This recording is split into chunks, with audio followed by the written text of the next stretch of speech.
작년에도 계속해서 갈라디아서를 진행하려고 했었는데 코로나는 핑계인 것 같고요. 제 개인적인 게으름으로 인하여서 잘 진행하지 못했음 다시 한번 양해 말씀 드리면서 너무나 중요한 이 갈라디아서 말씀은 올해는 쉬지 않고 한번 쭉 가보려고 합니다. 복음으로 인해서 아까 기도에도 말씀드렸던 것처럼 복음으로 인해서 다시 한번 우리의 영이 살아나는 그런 귀한 시간이 되기를 원하는 마음으로 준비했으니까 기대해 주시고 기도하는 마음으로 함께 해주시면 감사하겠습니다. 오늘은 마틴 루터 이야기로 좀 시작할까 해요. 마틴 루터 하면 여러분 가장 먼저 떠오르시는 것이 어떤 것입니까? 교황의 면죄부 판매에 항의해가지고 비텐베르크 성당 정문에 95개조 반박문을 써서 게시한 사건, 너무 유명해서 다들 알고 계실 텐데요. 이 사건이 그 16세기 아주 견고해 보이던 중세 유럽 사회에 지각 변동을 일으킨 아주 대단히 중요한 사건이 그 사건이었어요. 그리고 그로 인해서 지금 저와 여러분이 속해 있는 개혁교회가 태동되게 되었습니다.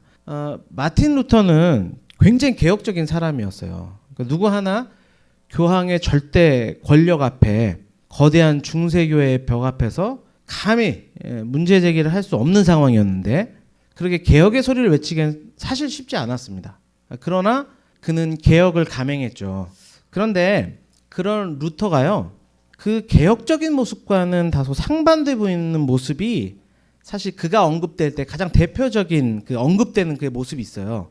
그게 뭐냐면 루터라는 사람이 이 죄에 대해서 굉장히 민감한 사람이었다라고 하는 것을 그의 일대기를 통해 자주 그걸 볼 수가 있는데, 그러니까 죄로 인한 그 고뇌로 인해서 굉장히 몸부림쳤던 사람이고 또 그 문제를 나름의 방식대로 해결하고자 아주 다각도로 노력했던 사람이 바로 마틴 루터였습니다. 여러분도 잘 아시겠지만 로마 카톨릭은 그 죄가 발생했을 때 그 문제를 어떻게 해결해야 되는 것을 교리적으로 배웁니까? 고해성사죠. 자신의 죄를 사제에게 고백함으로써 그 죄의 문제를 해결한다. 이렇게 죄를 해결하는 방식들을 진행했었는데, 죄에 민감했던 루터는 어떻겠습니까? 자주 그냥 사제를 계속 찾아가는 거예요.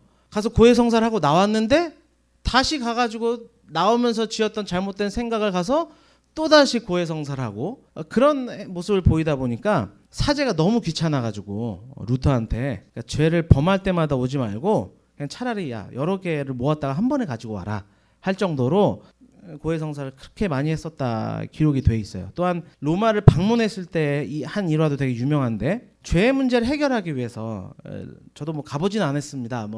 유럽을 다녀오신 분들이 많이 계실 텐데, 라테란 성당에 유명한 그 빌라도 계단이라는 게 있다고 해요. 거기에 주기도문을 외우면서 무릎으로 올라갔던 사건을 마틴 루터의 그 죄의 민감성이 아주 중요한 사건으로 자주 이야기되는 한 사건이에요. 그런데 그렇게 죄에 대해서 민감했고 여러 가지로 노력했던 루터가 자신의 삶에 대해서 기록된 대로 회고했어요. 만일 누군가 수도원을 통해 천국에 갈 수 있다면 진정 그 사람은 나였을 것이다. 굉장한 자부심이죠. 수도원 생활에 가장 특화됐고 거기에 가장 충실했던 사람은 누가 뭐래도 나였다, 이런 고백이에요. 하지만 매일매일의 고해 성사에서 내 양심은 용서보다 오히려 더욱더 하나님의 영원한 형벌을 느끼고 마실 뿐이었다. 고해 성사와 고행을 끝없이 열심히 하면 열심히 할수록 그곳엔 참 자유가 없었다는 거예요. 이것도 해보고 저것도 해보고 노력을 했는데 오히려 죄의 무게는 가중될 뿐이었다. 그 무게가 영원한 형벌로 느껴졌다. 이게 마틴 루터의 고백입니다. 그런데 어떻게 이렇게 내면의 문제에 몰입하고 거기에 에너지를 쏟을 수밖에 없었던 이 사람이 세상을 향하여 문제를 제기하고 변화시켜 나가는 주역이 되었는가? 자기 문제도 바쁜 이 사람이 어떻게 타락한 중세교회 개혁의 마중물이 되었는가? 복음 때문입니다, 여러분. 복음의 능력이 죄로 인해 신음하던 자를 일으켜 세워서요, 세상을 변화시킨 사람으로 완전히 바꿔버렸어요. 여러분, 여기에 아주 중요한 영적 원리가 있어요. 다들 부흥을 꿈꾸시죠? 목회자인 저도 부흥을 꿈꿉니다. 놀라운 변화의 물결이 일어났으면 좋겠어요. 근데 그 부흥이라는 것이 항상 항상 무엇에서부터 시작되냐면 죄에 대한 민감성에서부터 시작됩니다. 나의 절대적 가난을 경험한 자들로부터 시작이 돼요. 그리고 절대적 가난에 허덕이는 그 사람에게 복음의 완전한 사랑이 부어지니까 자기만 바뀌는 게 아니고요. 이 안에서 세상을 바꾸는 힘이 나타났다. 그로부터 부흥이 시작됐습니다. 루터가 그 산 증인이에요. 그리고 그 루터는 그 복음을 어디서 발견했느냐? 갈라디아서에서 발견했어요. 이게 얼마나 그 은혜가 컸으면 나는 갈라디아서와 결혼했다 이런 고백을 했어요. 역사적으로도 갈라디아서를 통해서 성도들의 삶이 수없이 바뀌었고 교회가 개혁되었고 시대가 새로워지는 것이 이 갈라디아서에부터 시작되었다. 많은 사례들이 있어요. 저도 어제 말씀을 준비하고 이제 아내랑 누워서 이제 복음에 대해서 어제 나누다가 거의 1시 반 정도에 잠이 들었던 것 같은데 저도 다시 새록새록 생각난 거예요. 내가 왜 갈라디아서를 선택했냐라고 하는 것들 찾아봤을 때도 저 역시도 갈라디아서 때문에 뜨거웠던 그 시기가 있었던 거예요. 어제 다시 좀 생각이 나더라고요. 이 교회 말고 제가 첫 사역을 했던 교회에서 갈라디아서를 성경 공부하다가 제가 너무 뜨거워진 거예요. 그래가지고 그때 초년 전도사였는데 얼마나 뜨거운지 제가 이제 그때 전도사 시절이라 이 뭐 성도님들 앞에서 설교를 할 때가 많지가 않았어요. 근데 한번 설교가 주어지자 그래 내가 이 뜨거운 복음의 정수를 성도님들한테 진짜 이 뜨거움을 전하자 그래가지고 한번 했었는데 얼마나 그때 밀어냈냐면 1장부터 6장을요 그 40분에 다 담아내려고 하다가 모든 성도님들이 입신에 빠지는 그러니까 다 잠이 드셨어요. 그때 알았죠. 설교라는 게 이게 내 뜨거움만으로 되는 게 아니구나. 그때 제가 배워서 지금도 부족하지만 이 설교가 이렇게 좀 바뀌어갔다. 이제 그런 말씀 드리면서요. 그때가 딱 생각이 나는 거예요. 이번에 준비하면서도. 그리고 참 감사하게 어제도 말씀 다시 준비하는데 와 복음이 나를 새롭게 했던 그 감격이 회복이 되니까 너무 다시 한번 뜨거워졌던 것을 어제도 경험을 했었습니다. 마그나 카르타 갈라디아서는 그리스도인의 자유의 대헌장이다 라는 별명도 가지고 있어요. 다시 한번 이 갈라디아서를 통해서 복음의 능력에 감화되는 역사가 우리 가정사역부에 있었으면 좋겠고 그 가정사역부를 통해서 정말 저는 꿈꿔요. 이 비전이 우리 가정사역부가 공유됐으면 좋겠는데 복음이 들어가가지고 이 복음의 역사로 인해 가정사역부에 있는 지체들이 각 부서들 들어가서 복음으로 그 부서들을 살려내는 역사 이 성경 공부에서부터 시작되기를 간절히 바랍니다. 갈라디아서 멈추지 않을 겁니다. 여러분 힘내주시고 30분 딱 이제 항상 맞춰서 시작할 거니까 일제히 들어오셔서 말씀으로 함께해 주시면 감사하겠습니다. 사실 성도들 가운데 가장 오해하는 것 중에 하나가 복음이라고 하는 것이 아직 신자가 되지 않은 사람들을 위한 거라는 인식이 조금 깊이 자리 잡고 있지 않나. 그러니까 한번 회심하고 나면 복음을 다시 뭐 들여다볼 필요가 없고 그냥 전도할 때 사형리 정도 전도할 때 잘 쓰면 된다. 이 정도로 생각하고 우리 복음을 접한 성도들은 그보다 더 높은 더 수준 높은 차원의 성경 공부가 필요하다 이렇게 좀 생각하는 경향이 있는 것 같아요. 혹시 여러분도 그런 생각 갖고 계시진 않는지 뒤돌아보셨으면 좋겠는데 다시 말씀드리지만 복음은 기독교의 시작이 아니라 기독교의 전부예요. 이것이 바울이 갈라디아서를 통해 주지하고자 하는 아주 단호한 메시지입니다. 그리스도인의 삶은 처음부터 끝까지 복음이다. 복음은 천국에 들어가기 위해 통과해야 될 문이 아니고 그 천국 일원이 살아가는 삶 자체다. 이 메시지가 녹여져 있는 게 갈라디아서예요. 그렇기 때문에 복음이 무너지면 성도가 무너지고 성도가 무너지면 공동체가 무너지는 거예요. 이게 성경적으로 매우 정확한 진단입니다. 갈라디아서의 교회의 문제들은 사실 표면적으로 보면 사회적인 문제고 또 인종적인 차원의 문제예요. 앞으로 이제 계속 설명하겠지만 복음을 처음 들었던 흩어진 히브리파 유대인들 그들이 있는데 그 복음이 더 퍼져나가다 보니까 누가 들어와요? 이제 이방인들이 들어오기 시작하는 거예요. 이 교회 공동체로. 그런 가운데 갈등이 생기는데 여러분 어떤 갈등이 생겼겠어요? 히브리파 유대인들 입장에서는 자신들은 어려서부터 이것도 했고 저것도 했고 다 했는데 이방인들은 들어와서 복음이라 이야기하면서 아무것도 안 하는 거예요. 할례도 안 해. 율법에 있는 정결례식도 안 지켜. 그러니까 어떻게 되죠? 화가 나는 거예요. 그러니까 히브리파 유대인들의 입장으로 볼 때는 이방인들의 모습이 어떻겠어요? 그냥 거저 구원 열차의 무임승차자들로밖에 안 여겨져요. 자기들은 값을 다 지불했는데, 자기들은 이렇게 고행도 쌓았고 이것도 하라 해서 이것도 했고 저것도 하고 지킬 거 다 지켰는데 그 사람들로 해서 아무것도 안 하는 그런 모습으로 보여줬다는 겁니다. 근데 그런 마음의 갈등이 있었는데 여기에다 불을 지핀 사람들이 있었어요. 그게 거짓 교사들이었어요. 거짓 율법 교사들이 들어와서 그래 맞아, 말이 되냐, 복음이 그렇게 할례를 받지 않고 율법의 그 내용들을 다 지키지 않고 어떻게 구원을 받아? 이렇게 하면서 그 분열의 문제를 더욱더 증폭시켰던 것이 갈라디아서가 담고 있는 그 교회의 문제의 핵심입니다. 오늘을 살아가는 성도에게 있어서 이 갈라디아서가 보여주는 논쟁이 사실 남의 이야기처럼 들릴 수 있어요. 근데 여러분, 성경이 잘 안 읽혀지는 이유가 바로 여기 있어요. 그러니까 그러다 보니까 말씀을 통해 내 삶의 직접적인 문제를 해결하는 어떤 경건한 시도가 자꾸 신앙인들 사이에서 없어진다. 저는 개인적으로 이렇게 생각을 해요. 답은 성경 안에 있거든요. 그런데 현실과 거리감이 있다라고 생각이 되니까 말씀을 통해 문제를 해결하려고 하는 그런 어떤 적극적이고 그런 신앙의 모습들이 많이 쇠퇴한 건 아닌가 생각이 듭니다. 사실 다 같은 문제예요. 개인의 문제도 각 기관의 문제도 사실 작년에도 한번 그런 이야기를 다루었는데요. 이단성 있는 교회 문제 핵심도 하나예요. 다른 복음. 복음의 자리에 다른 복음이 있기 때문에 발생하는 문제들입니다.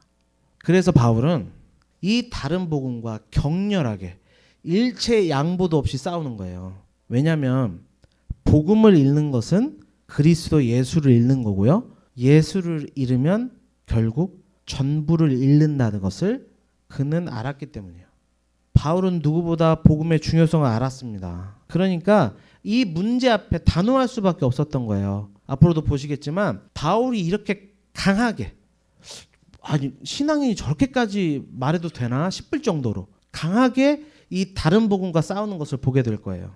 특별히 주의 깊게 볼 부분이 뭐냐면요. 다른 복음으로 인해서 파생되는 신앙의 문제에 있어서 바울의 충고의 내용을 잘 살피면 그것은 그들의 영적인 문제가 하나님 말씀에 반응하지 못하고 행동하지 못하는 삶이 아니라, 여러분 잘 들으셔야 돼요. 오히려 순종한다고 하면서 열심을 내어 지키는 그 삶, 거기에 대한 강조점이 더 두드러지는 게 갈라디아서의 내용이에요.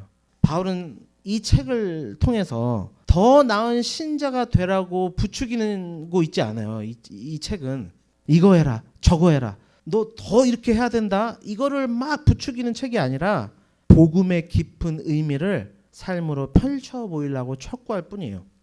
그런 의미에서 갈라디아서는 다이너마이트예요. 어떤 의미에서냐면 우리 안에 신앙의 경험들, 또 그 신앙의 연차가 계속되면서 우리 안에 쌓인 공로들, 그걸로 인해서 단단하게 굳어진 돌과 같은 마음을 깨뜨려 버려서 그 안에 원래 숨겨져 있었던 그 복음을 밝히 드러내줄 책이 바로 갈라디아서라고 생각합니다. 그래서 매 시간 우리 안에 이 갈라디아서를 통해서 묵혀져 있던 공로주의, 성공주의, 복음이 아닌 것들이 깨지고 복음이 선명해지는 시간이 되기를 다시 한번 말씀드립니다. 본격적으로 해서 오늘 말씀 한번 시작해 볼게요. 성경책을 가지고 오시면 제일 좋겠고요. 아마 이런 기회는 없을 거예요. 그러니까 성경 여러분 읽다가 이게 잘 무슨 내용인지 모르겠잖아요. 그래서 하나 한 구절씩 같이 가보려고 하거든요. 가능하다면. 그래서 여러분도 여러분의 평생 볼 성경책에 이런 내용이구나 한번 적어 가시면서 따라오시면 더 도움이 되지 않을까 생각합니다.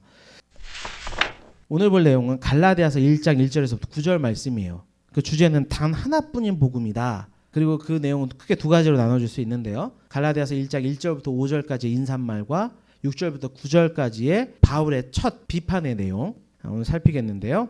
1절부터 우선 5절 말씀입니다.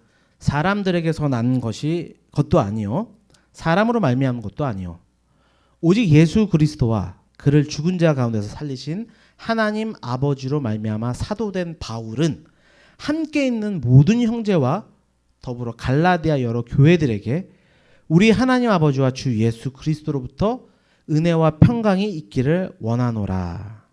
아멘. 1절부터 우선 3절을 읽었는데 사실 여기는 서신서 형식에 따르면 도입부예요. 인사말이에요. 근데 어떻게 보셨는데 이게 인사말처럼 느껴지십니까? 사실 다른 서신서와 비교하다 보면 이게 조금 상이한 차이점이 있다는 걸 발견할 수 있어요. 사뭇 다른 느낌으로 서신서가 시작되는 것을 볼 수 있는데요. 흔히 볼 수 있는 다른 서신서에는 따뜻한 인사나 칭찬, 격려 등이 있어요. 근데 여기는 깔끔하게 그런 건 없어요. 다 빠져 있고요.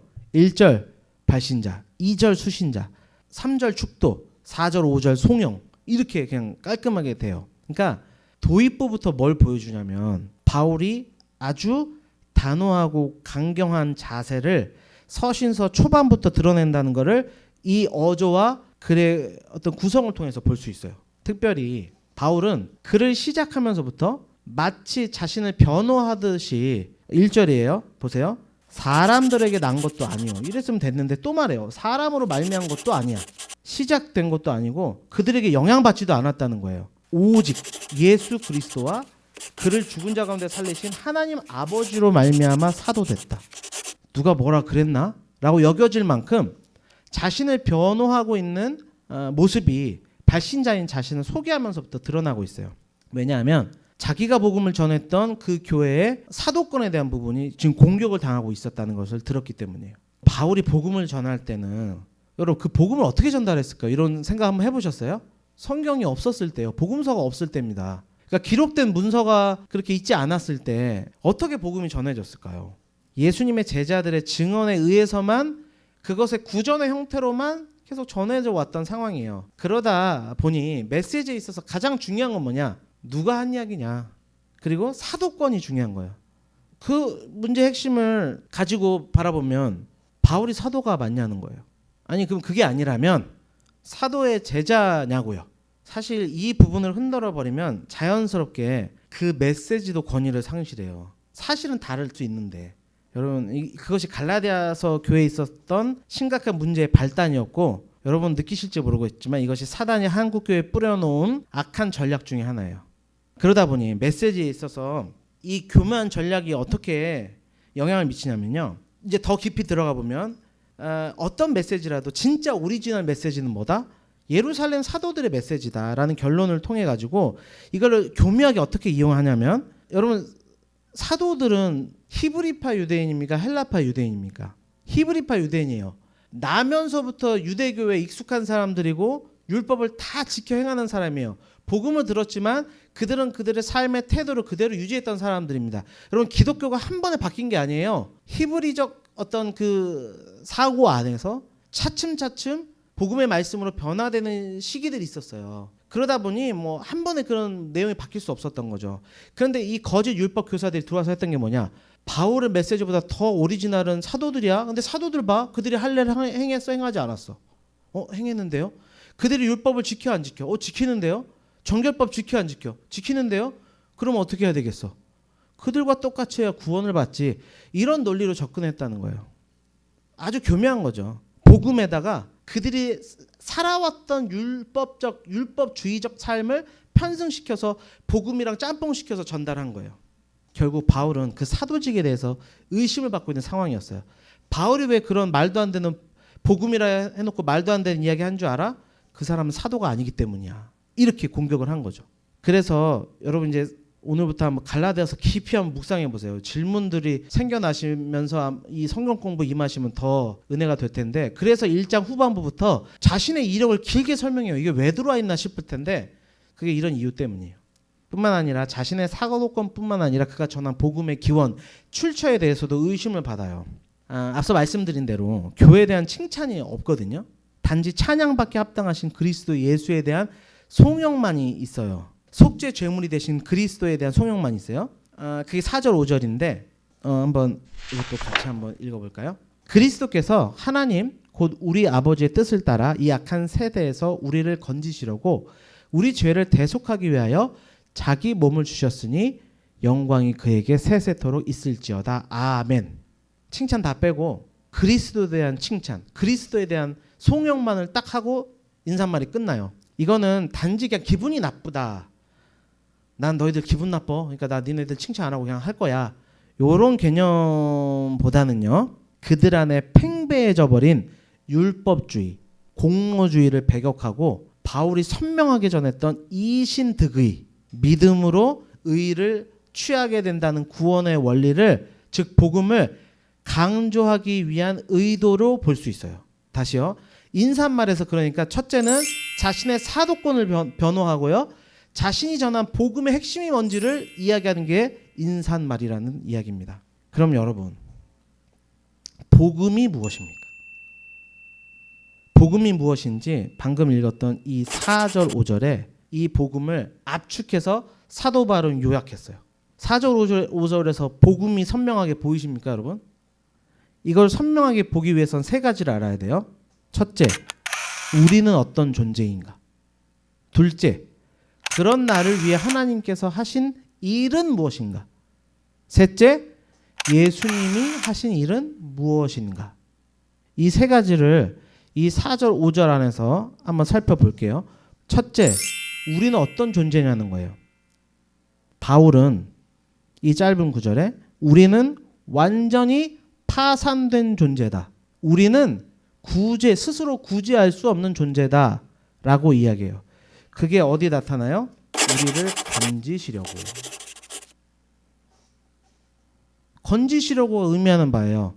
엑셀레타이라고 하는 헬라어 단어가 뽑아내다, 빼내다. 이 단어는 스스로 헤어날 수 없는 아주 위험한 상태에 빠져 있다는 것을 전제하는 단어예요. 여러분 이걸 인정하세요? 물에 빠져서 스스로를 구원할 수 없는 상태다. 나는 스스로 발버둥 쳐봤자 계속해서 죄의 물 가운데로 더 깊이 빠질 수밖에 없는 존재다. 그래서 그곳에서 나는 스스로 벗어날 수 없다. 수영을 못하시는 분들은 더 와닿겠죠. 저는 좀 수영을 잘해가지고 의미가 좀 잘 안 오는데 이 의미를 잘 보여주는 게 이 성경의 사건이에요. 여러분 노아의 때 노아가 외쳤어요. 이 땅에 물이 차고 넘치는 심판이 올 거라고. 그리고요 말만 한 게 아니라요 보여줬어요. 뭘로요? 방주로. 모두가 잘 볼 수 있도록 그것도 산 위에다 지었어요. 근데 다들 비웃었을 거예요. 두 가지 이유 때문이겠는데, 먼저는 노아의 때 이전에 많은 성서 고고학자들이 여기에서는 다 동일한 그 견해를 보이는데요. 그 당시에는 하늘에서 비가 내리는 자연 현상을 경험하지 못했을 거라고들 이야기해요. 뭐 물 같은 것이 위에서 떨어진 걸 본 적이 없어요. 그러니까 노아가 하는 이야기가 굉장히 한심해 보였을 거예요. 근데 그게 뭐 그 사람들 뿐이었겠습니까? 아마 노아도 그랬을 거예요. 노아도 내가 뭐 하는 짓인가, 때로는 자신이 하는 것이 한심해 보이기까지 했을 거예요. 우리 신앙인들처럼요.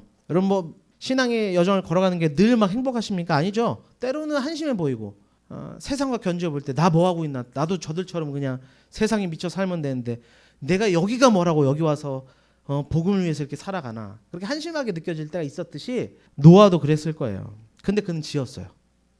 왜요? 믿음 때문에. 믿음. 반대로 세상 사람들은요, 그 믿음의 눈이 없었어요.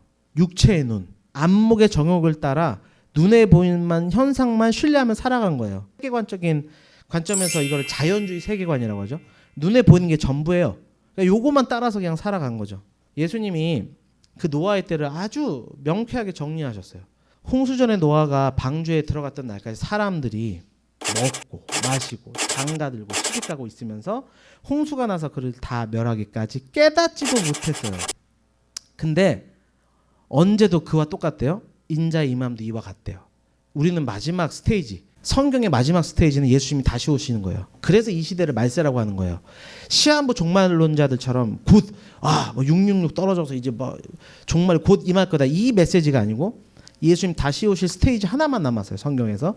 그래서 이 시대를 말세라고 부르는데, 이때도 뭐와 똑같을 거냐, 이 노아 때랑 똑같을 거라고 예수님이 말씀하세요. 근데 여러분 여러분 마시고 시집가고 장가드는 게 이게 잘못입니까? 저 이제 결혼 2년 차 됐어요. 제가 잘못했습니까? 결혼한 게? 여러분 결혼하셔. 우리 결혼 다 했죠. 청년들에게도 결혼하고 다 이게 그럼 잘못됐다고 이야기하는 거예요? 아니에요.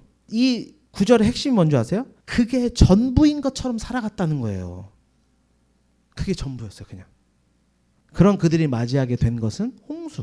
눈에 본 적도 없었던 그 심판을 지금 보시는 그림처럼 맞닥뜨리게 된 거예요. 그 현실 앞에, 진짜 현실. 그 전까지는 괜찮다고 생각했거든요. 나는 괜찮다고 생각했을 거예요. 여기 있는 사람들도. 그러니까 노아처럼 안 살았던 거죠. 그런데 현실을 맞닥뜨리니까 어떻게 됐어요? 이들이 경험하게 된 건 뭐예요?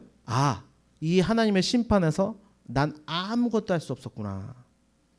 신학에서는 이걸 전적 부패, total depravity라고 해요. 전적 부패다. 이건 뭐냐면 매일 나쁜 일만 저지른 존재다가 아니에요.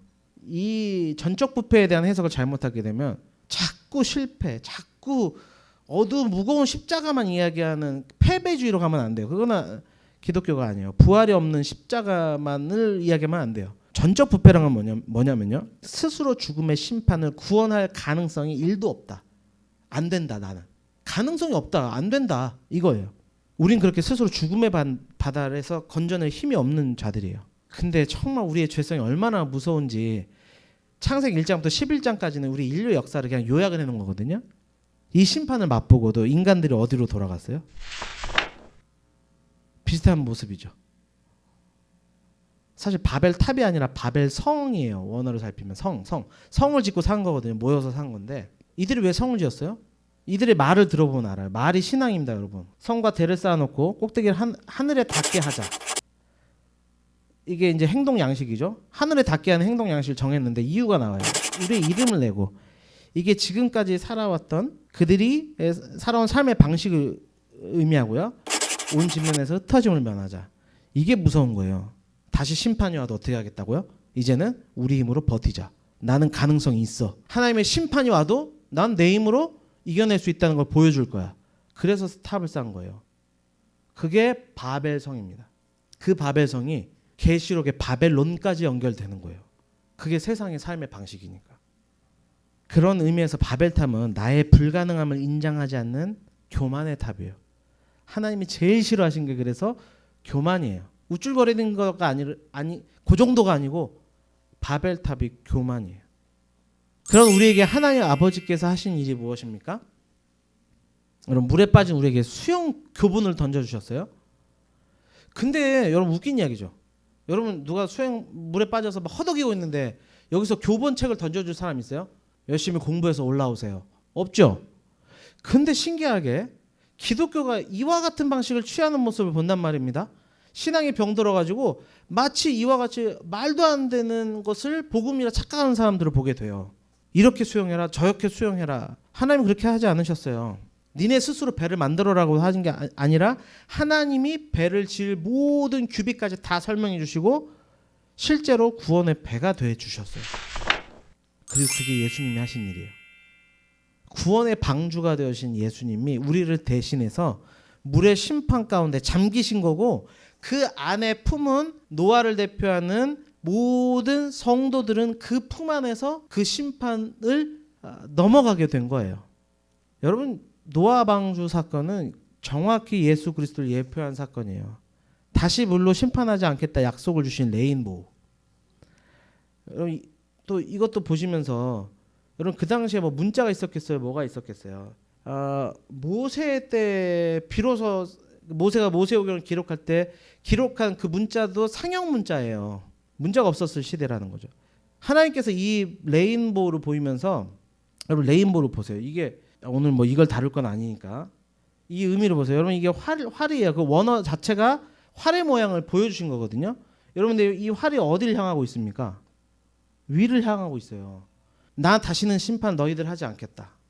그 심판의 화살을 누구한테 돌리겠다? 나에게 돌리겠다가 레인보우예요. 하나님의 복음의 약속이었습니다. 그래서 우리 주님께서 제물이 되신 겁니다. 그리스도의 죽음은 단순한 희생이 아니에요. 그래서 우리한테 재기의 가능성을 열어주신 게 아닙니다. 우리가 하나님 우편에 거하는 온전한 삶을 열어주신 거예요. 그런 의미에서 복음은 뭐예요, 여러분? 율법은 하라예요. 복음은 이루었다. 율법은 나를 죄를 보게 하지만 복음은 어떻게 해요? 예수께로 향하게 하는 거예요.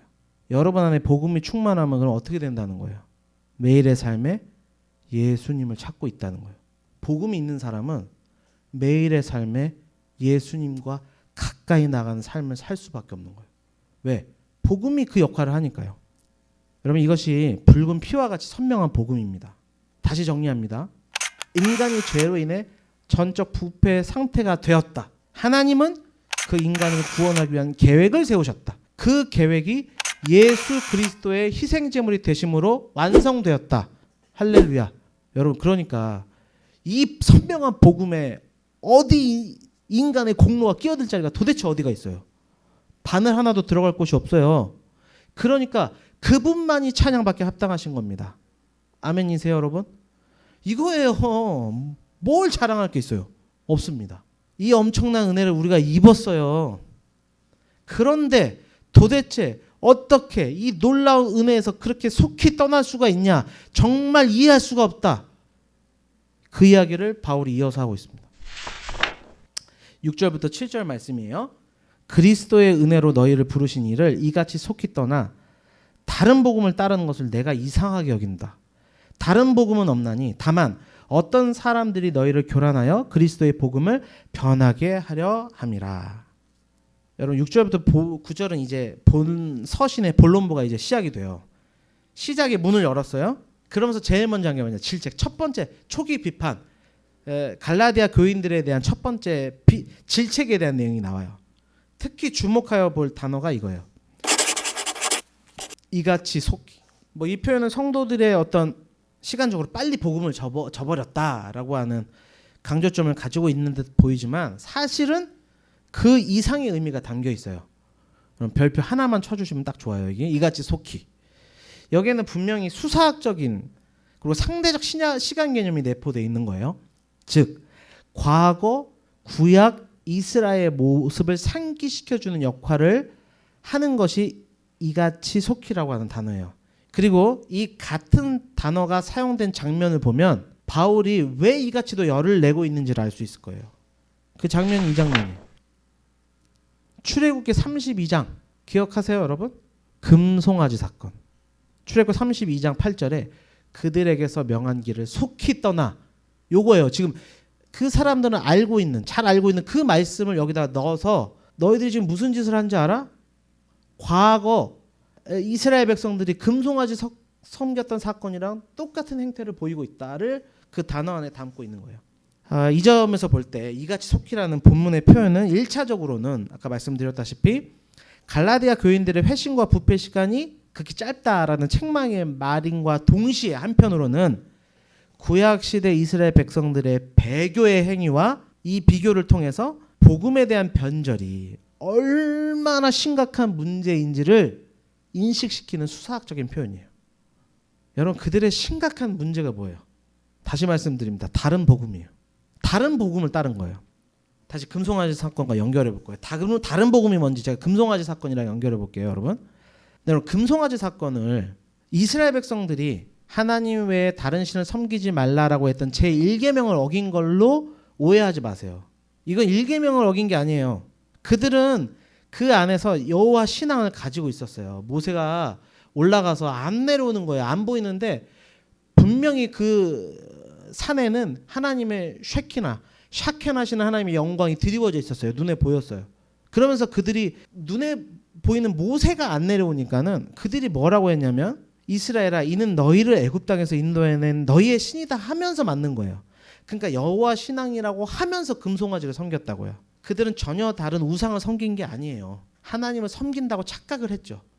그들 나름의 방식대로 이해되는 수준으로 하나님을 섬긴 거예요. 그런데 여러분 그 방식과 그 섬김의 수준이 어디서부터 왔을까요?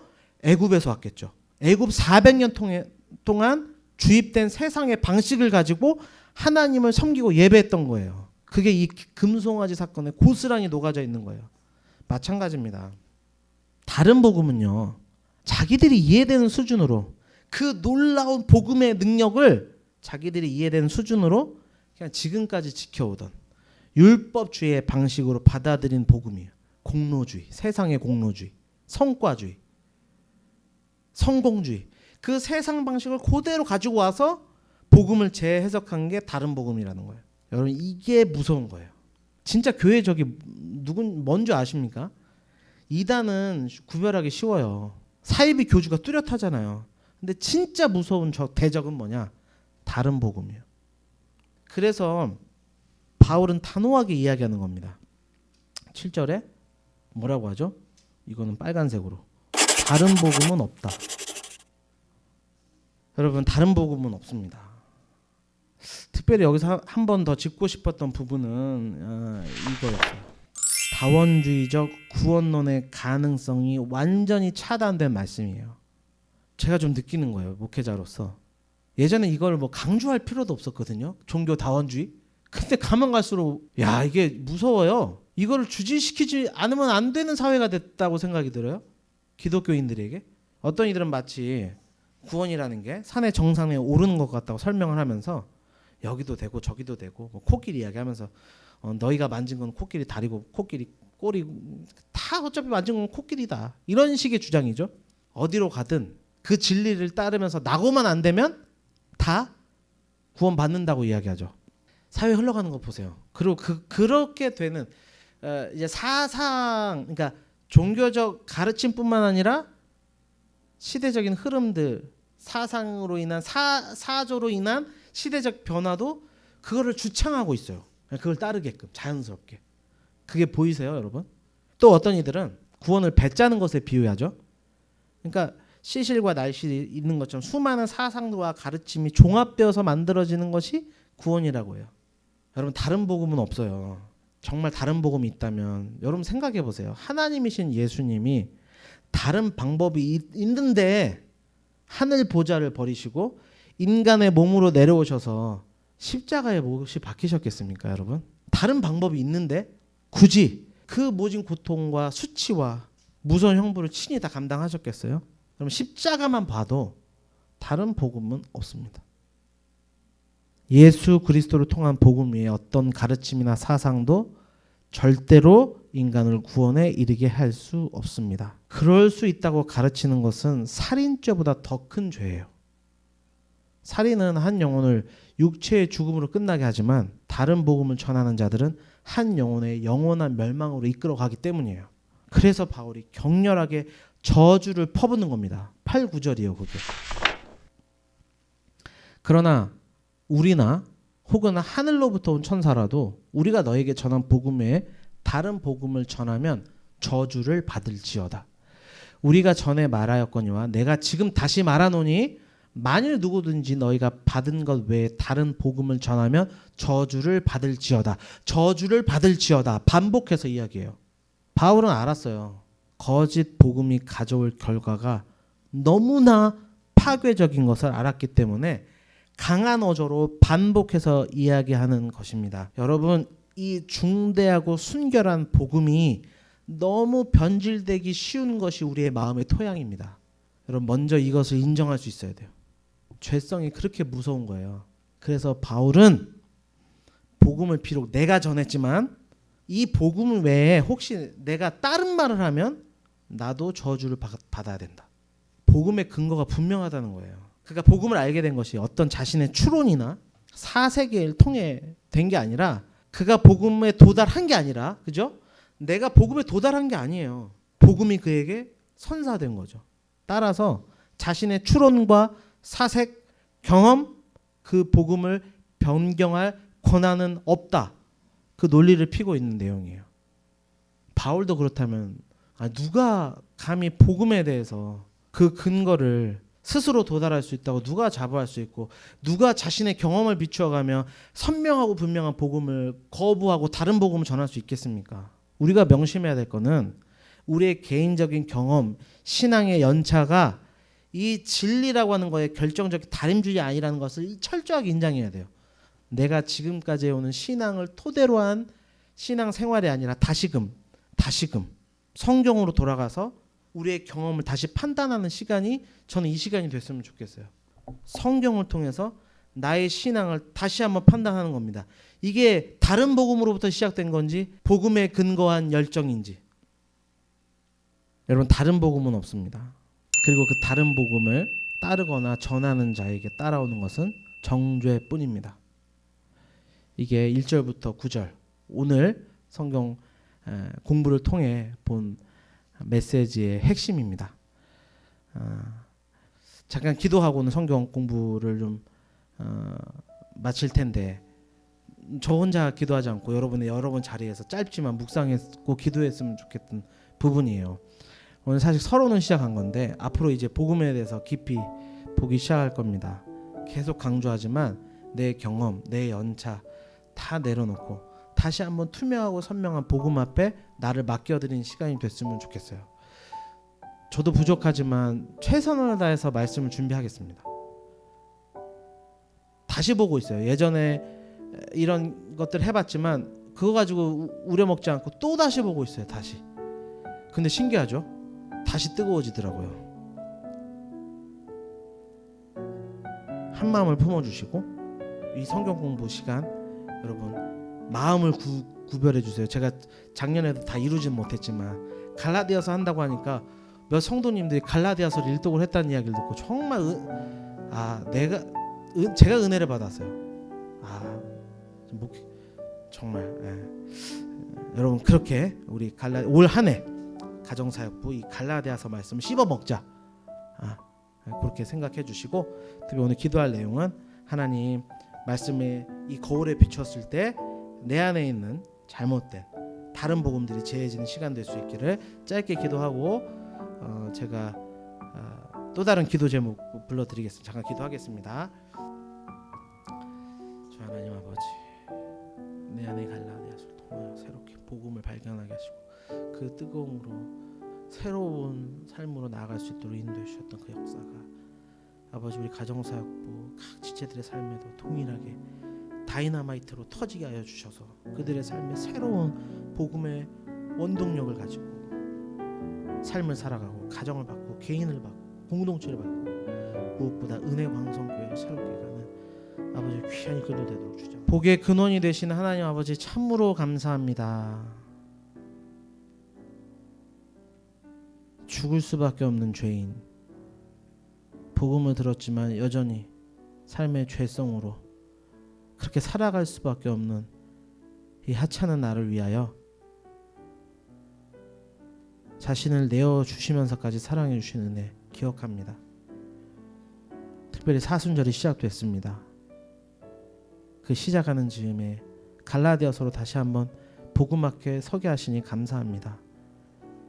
하나님 부족한 종을 통하여 갈라디아서에 담겨있는 복음의 정수들을 전달할 때 주님 제 안에 그렇게 새 생명이 싹트게 하셨던 것처럼 우리 갈라디아서를 통해 가정사역부 안에 복음의 다이너마이트가 터지게 하셔서 복음의 생동력이 그들의 개인의 삶 가운데 가정 가운데 교회 가운데 공동체 가운데 넘쳐나는 폭발력 있는 아버지 복음의 능력들 나타날 수 있도록 주장하여 주옵소서. 첫 시간에 그렇게 주님께 올려드렸습니다. 모든 시간들을 주장하여 주시고 우리 안에 한 마음과 한 뜻이 되어서 복음으로 하나 되는 우리 가정사역부 되도록 주장하여 주옵소서.